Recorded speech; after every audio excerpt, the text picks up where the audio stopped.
और अब हम बढ़ रहे हैं अगली अहम खबर की तरफ, जो कि अमित शाह से जुड़ी हुई है। अमित शाह पार्टी के नए राष्ट्रीय अध्यक्ष होने जा रहे हैं। इसका ऐलान कुछ ही पलों में होगा।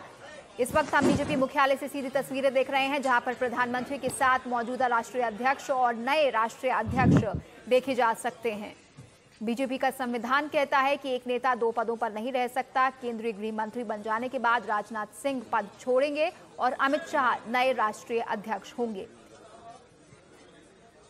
उत्तर प्रदेश में पार्टी को मिली शानदार कामयाबी की जीत का सेहरा अमित शाह के सिर पर बंधा। मित्रों, आप सभी का स्वागत है।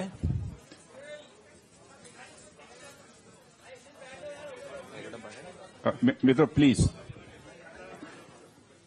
आप सभी का स्वागत है। आप सबको जानकारी है 23 जनवरी 2013 को मैंने भारतीय जनता पार्टी के राष्ट्रीय अध्यक्ष के रूप में जिम्मेदारी संभाली थी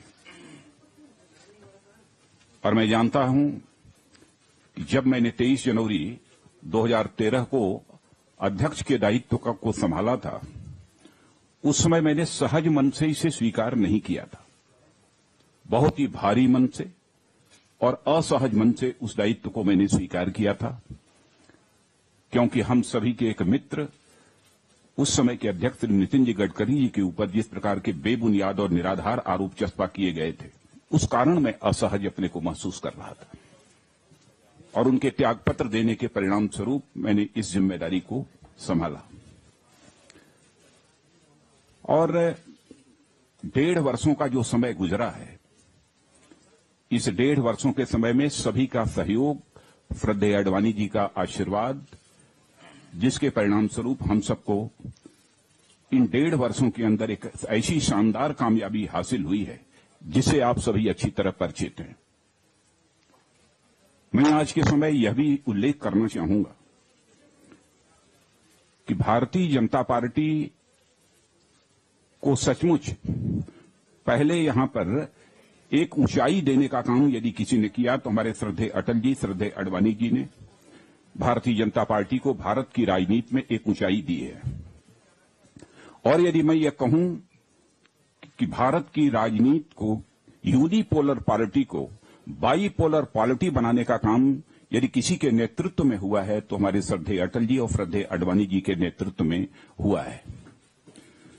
लेकिन उसके बाद 2013 के बाद जब हम लोगों ने जिम्मेदारी श्री नरेंद्र भाई मोदी, जो आज हमारे भारत के प्रधानमंत्री हैं, उनके नेतृत्व में हम लोगों ने चुनाव लड़ा, तो आप सबको जानकारी है भारतीय जनता पार्टी सबसे बड़ी पॉलिटिकल पार्टी के रूप में इमर्ज होकर इस देश में आई है।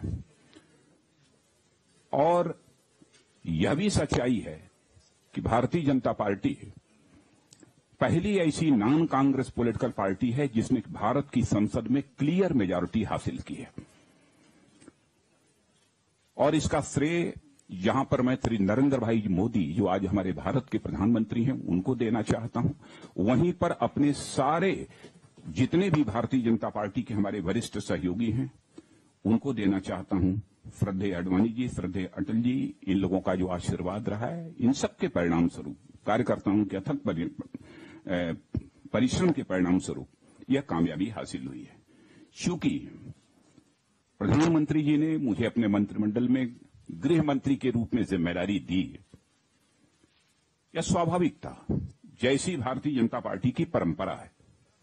मैंने फैसला किया कि अब इस अध्यक्ष के दायित्व को हमें छोड़ना चाहिए। तो आज Bharatiya Janata party central parliamentary board की मैंने बैठक बुलाई और मैंने अपना त्यागपत्र दिया। पार्लियामेंट्री बोर्ड ने मेरे त्यागपत्र को स्वीकार किया है और सर्वसम्मत से श्री अमित शाह जी को भारतीय जनता पार्टी के राष्ट्रीय अध्यक्ष के रूप में अपनी सहमति दी है। आज से और अभी से श्री अमित शाह अब भारतीय जनता पार्टी के राष्ट्रीय अध्यक्ष के रूप में अब जिम्मेदारी का निर्वाह करेंगे। अमित शाह का परिचय देने की आवश्यकता नहीं है। मैं यह कह सकता हूं कि काल्पनिक क्षमता के धनी हैं अमित शाह जी, और साथ ही साथ ऑर्गेनाइजेशनल स्किल, संगठनात्मक कुशलता जो चाहिए संगठन को चलाने की, वह भी उनके अंदर है। और साथ ही साथ प्रबंधन के मामले में यानी मैनेजमेंट स्किल भी जो हम कहते हैं, कभी कभी किसी कामयाबी को हासिल करने के लिए जिसकी आवश्यकता होती है, वह मैनेजमेंट स्किल भी उनके अंदर है। और उत्तर प्रदेश में प्रभारी रहते हुए जिस प्रकार की शानदार सफलता उन्होंने उत्तर प्रदेश में दिलाई है, मैं कह सकता हूं कि भारतीय जनता पार्टी के इतिहास में उत्तर प्रदेश में वैसी शानदार सफलता कभी नहीं हासिल हुई है। इसीलिए हम सभी ने सोच विचार कर यह फैसला किया कि अब राष्ट्रीय अध्यक्ष की जिम्मेदारी श्री अमित शाह जी को सौंपनी चाहिए। और हम लोगों ने आज उन्हें राष्ट्रीय अध्यक्ष के रूप में मनोनीत किया है। मैं अपनी तरफ से और अपने सभी वरिष्ठ सहयोगियों की तरफ से उनको हार्दिक बधाई देता हूं, उनको हार्दिक शुभकामनाएं देता हूं। और मुझे पूरा विश्वास है कि आज भारतीय जनता पार्टी का जो स्ट्रेचर है, उससे भी अधिक भारतीय जनता पार्टी का भारत की राजनीति में स्ट्रेचर बनाने में श्री अमित शाह जी के नेतृत्व में हम सबको कामयाबी हासिल होगी। बहुत बहुत धन्यवाद। आइए अमित जी।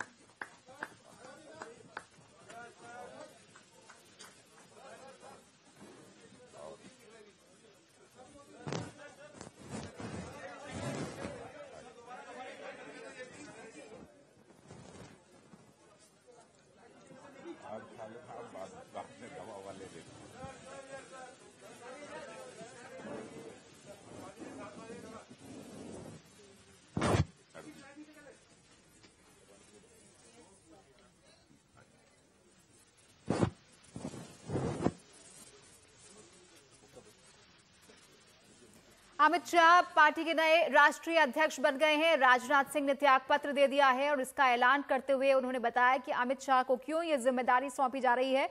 उत्तर प्रदेश में उनकी अगुवाई में बीजेपी ने उम्मीद से कहीं ज्यादा सीटें जीतकर एक कीर्तिमान कायम किया, जिसके चलते अमित शाह को अब पार्टी की कमान सौंपी जा रही है।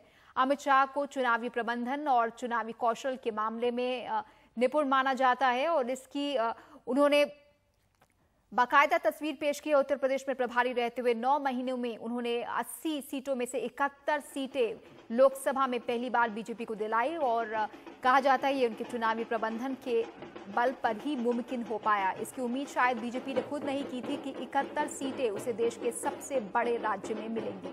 और इस मौके पर अमित शाह की गृह राज्य गुजरात में जश्न देख रहे हैं हम बीजेपी के कार्यकर्ताओं के बीच। गौरतलब है कि बीजेपी ने गुजरात में सभी लोकसभा सीटें जीती। सभी 26 सीटों पर बीजेपी ने अपने सांसदों को जिताया। ये भी कहा जाता है कि अमित शाह ने राजनीतिक जीवन में 22 चुनाव लड़े हैं और सभी उन्होंने जीते हैं। उन्हें नरेंद्र मोदी का प्रधानमंत्री का करीबी माना जाता है, लेकिन सिर्फ करीबी होने के चलते उन्हें ये पद नहीं मिला है। अपनी योग्यता और चुनावी प्रबंधन को उन्होंने राष्ट्रीय स्तर पर साबित किया है। लेकिन दूसरी तरफ विवाद भी उनके साथ जुड़े रहे हैं, चाहे वो सोहराबुद्दीन का फर्जी एनकाउंटर का मामला हो या फिर तुलसीराम प्रजापति का फर्जी एनकाउंटर का मामला या फिर इशरत जहां का मामला। इन तीनों में उनका नाम उछला और उन्हें कुछ मामलों में आरोपी भी बनाया गया। केस चल रहे हैं, लेकिन बीजेपी कहती रही है कि ये केस राजनीति से प्रेरित हैं। ये भी कहा गया कि प्रधानमंत्री और राष्ट्रीय अध्यक्ष दोनों गुजरात से होंगे, लेकिन उसके बाद ये तर्क आया क्योंकि अब प्रधानमंत्री वाराणसी से सांसद हैं और अमित शाह गुजरात से हैं, तो इसलिए ये तर्क भी कहीं नहीं बैठता। आरएसएस ने भी अपनी हरी झंडी दी, जिसके बाद अमित शाह ने अब कमान संभाल ली है। बीजेपी का संविधान कहता है कि एक नेता को 2 पद नहीं मिल सकते। इस वक्त अखिलेश हमारे सहयोगी इस पर ज्यादा जानकारी के साथ फोन लाइन पर जुड़े हुए हैं। अखिलेश, कमान संभाल ली है अमित शाह ने, वो पार्टी के नए राष्ट्रीय अध्यक्ष बन गए हैं। उनके सामने अब आप किस तरह की चुनौतियां देखते हैं? उत्तर प्रदेश में तो उन्होंने अपनी काबिलियत को बहुत अच्छे से साबित किया। आने वाले 1.5 साल में 9 राज्यों में विधानसभा के चुनाव हैं। देखिए रिचा, सबसे पहली जो चुनौती होगी अमित शाह के सामने वो होगी अपनी टीम बनाना, क्योंकि कई लोगों की अपेक्षाएं होंगी। साथ ही एक तरह का टैलेंट डेफिसिट भी पार्टी के भीतर है, क्योंकि जो तमाम नेता थे वो इस वक्त सरकार में चले गए हैं। तो इसलिए सबसे बड़ी चुनौती और सबसे पहली जो उनकी चुनौती है वो यही है कि वो अपनी टीम को गठित करें, महासचिवों की नियुक्ति होनी है, उपाध्यक्षों की नियुक्ति होनी है, साथ ही जो पार्टी का सर्वोच्च निर्णायक संस्था है पार्लियामेंट्री बोर्ड, उसकी भी रिस्ट्रक्चरिंग की जानी है। आरएसएस की ओर से भी 2 नए चेहरे पार्टी के भीतर भेजे गए हैं, तो उन्हें भी कोई ना कोई जिम्मेदारी, महत्वपूर्ण जिम्मेदारी देना है, ये भी उनकी एक चुनौती है। इसके बाद जो उनकी दूसरी बड़ी चुनौती होगी वो होगी विधानसभा चुनावों को लेकर। हरियाणा, महाराष्ट्र 2 ऐसे राज्य है, झारखंड भी है जिसमें, जहाँ पर की बीजेपी को लोकसभा चुनाव में बहुत अच्छी कामयाबी मिली है।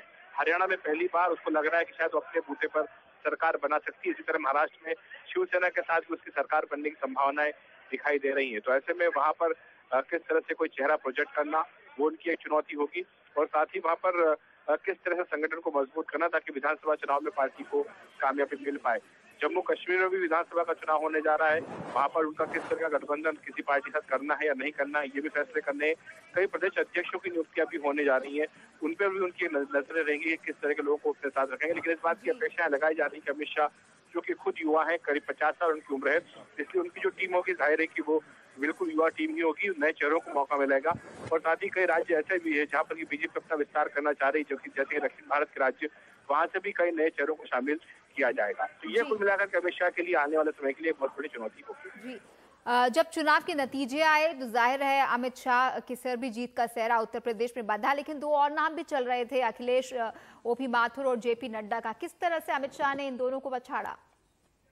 नहीं, देखिए, ओम माथुर का नाम जो था उसको कभी गंभीरता से नहीं लिया गया था। वो जो नाम था वो सिर्फ मीडिया की उपज थी, उसमें कुछ पार्टी में गंभीरता से उस बात को नहीं लिया गया। हाँ, जेपी नड्डा का नाम जरूर था जो काफी गंभीरता से लिया गया था, लेकिन उसके पीछे फिर तर्क यही दिया गया, आरएसएस की ओर से कहा गया कि चूंकि पार्टी इस वक्त सरकार में है, लिहाजा संगठन गतिशील होना चाहिए, इसलिए ऐसा ना हो कि संगठन सुस्त पड़ जाए और जो पार्टी के विस्तार का काम है वो पीछे रह जाए, जैसा कि 2004 में देखने को मिला था। तो पिछले अनुभव से नसीहत लेते हुए इस बार यही तय किया गया कि अमित शाह को ही यह जिम्मेदारी दी जानी चाहिए, क्योंकि पहली बात तो ये कि वो नरेंद्र मोदी के बेहद करीबी भी है, इसलिए कोई भी संवादहीनता सरकार और संगठन के बीच में नहीं होगी। जो समन्वय की एक बात आती है, वो समन्वय का काम ठीक से हो पाएगा अमित शाह के रहते हुए, ये भी एक उनके पक्ष में चीज गई। और तीसरी बात तो है ही है कि जो उत्तर प्रदेश में उन्होंने शानदार कामयाबी बीजेपी को दिलवाई है, वो भी एक बहुत बड़ी वजह रही है जिसके चलते उन्हें ये जिम्मेदारी दी गई है। जी, ये भी कहा जा सकता है कि प्रधानमंत्री की पकड़ पार्टी के ऊपर, संगठन के ऊपर और मजबूत होगी अमित शाह के राष्ट्रीय अध्यक्ष बनने से। जाहिर है, क्योंकि ये तो तय होता ही पार्टी में कि जब पार्टी की अपनी सरकार होती है तो प्रधानमंत्री सर्वोच्च नेता पार्टी और सरकार दोनों का ही होता है। वो अगर नहीं होगा तो उसमें फिर सत्ता के 2 केंद्र बनेंगे, जिसमें कि आगे दिक्कतें आती हैं, जैसा कि बीजेपी लगातार 10 साल तक यूपीए पर आरोप लगाती रही है। इसलिए सत्ता का एक ही केंद्र हो, ये बात बिल्कुल पहले से ही तय की जा चुकी थी। दूसरी बात जो पक्ष में गई वो ये भी गई कि अमित शाह के अध्यक्ष रहने से जो एक समन्वय होना चाहिए, कोऑर्डिनेशन का काम होना चाहिए सरकार और संगठन के बीच में, वो तो हो ही पाएगा। साथ ही कोई जो संभावित विवाद हो या मतभेद हो, वैसी कोई नौबत नहीं आए, जैसा कि पहले कई बार देखने को आया था। जी, आपने विवादों की बात की, कई फर्जी एनकाउंटरों में उनका नाम उछला है, आरोप भी लगे हैं, चाहे वो सोहराबुद्दीन का मामला हो, तुलसीराम प्रजापति का मामला हो, अदालतों में मामले चल रहे हैं। ऐसे में विपक्ष के पास मौका होगा बीजेपी के नए अध्यक्ष को घेरने का। देखिए, ये संगठन का पद है, पार्टी का अपना अध्यक्ष का पद है। बीजेपी कहती रही कि जो तमाम आरोप अमित शाह के ऊपर लगाए गए हैं वो राजनीति से प्रेरित है, इसीलिए ये जो बात उनके खिलाफ नहीं जा सकती थी कि इन विवादों के चलते या इन आरोपों के चलते उन्हें पार्टी का अध्यक्ष ना बनाया जाए। दूसरी बात यह है कि सोहराबुद्दीन का जो मामला है उसमें उन्होंने अपनी एक डिस्चार्ज पिटीशन फाइल की हुई है, जिस पर कि 14 जुलाई को सुनवाई होने जा रही है। उसके बाद भी कई सारी चीजें साफ होंगी कि उस पर क्या फैसला आता है।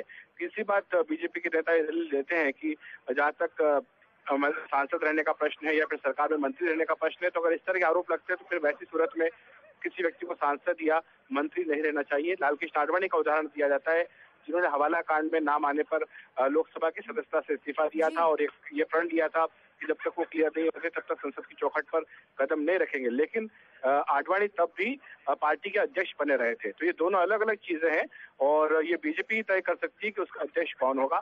जाहिर सी बात है कि इस पर विपक्ष के के नेताओं का जो आरोप है उस पर बीजेपी ज्यादा विचलित नहीं दिखाई दे रही है। शुक्रिया अखिलेश, आपके पास हम आगे लौटेंगे। फिलहाल वक्त हो गया एक छोटे से ब्रेक का। बीजेपी में नए अध्यक्ष ने कमान संभाल ली है। प्रधानमंत्री के बेहद नजदीकी माने जाने वाले अमित शाह को सौंप दी गई है बीजेपी की कमान।